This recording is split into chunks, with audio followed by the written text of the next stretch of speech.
নমস্কাৰ বন্ধু বান্ধৱীসকল, ডিজিটেল নগাঁও জুলিলৈ স্বাগতম জনাইছোঁ। যদি মোৰ চেনেলত নতুনকৈ আহিছে, স্ক্ৰীনত দিয়া ছাবস্ক্ৰাইব বাটনটো ক্লিক কৰি দিব। আজি আপোনালোকক ক'বলৈ ওলাইছোঁ 2024 ফাইনেল ভোটাৰ লিষ্টটো কেনেকৈ ডাউনলোড কৰিব।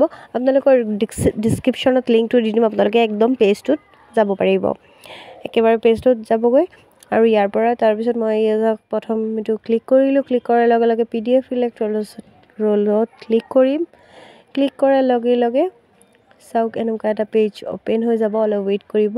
এই পেজটো অ'পেন হোৱাৰ লগে লগে ডিষ্ট্ৰিক্ট চিলেক্ট কৰিব, সমষ্টি চিলেক্ট কৰিব, তাৰপিছত কেপচাৰ দিব।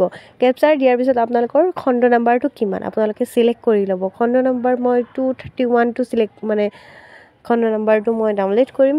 আৰু ইয়াত আপোনালোকক লিখা থাকিব ড্ৰাফ্ট ৰোল 2024 ফাইনেল ৰোল 2024। আপোনালোকৰ যিটো ফাইনেল ৰিজাল্ট থাকিব, ফাইনেলটো ক্লিক কৰি ডাউনলোড কৰিব, কিন্তু ড্ৰাফ্টটোত চিলেক্ট ডাউনলোড নকৰিব।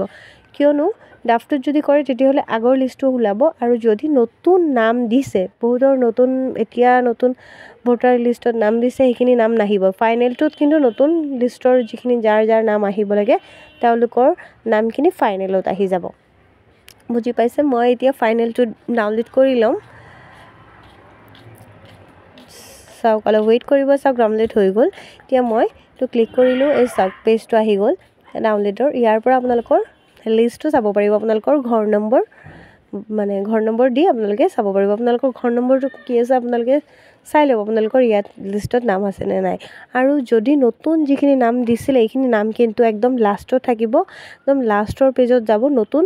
যিখিনি নতুন নাম দিছিলে সিহঁতৰ নাম লাষ্টত থাকিব। আশা কৰোঁ মোৰ ভিডিঅ'ৰ গোটেইখিনি কথা বুজি পাইছে। মোৰ ভিডিঅ'টো ভাল লাগিলে লাইক, কমেণ্ট, শ্বেয়াৰ কৰিব। মোৰ চেনেলটো ছাবস্ক্ৰাইব কৰিব। ধন্যবাদ।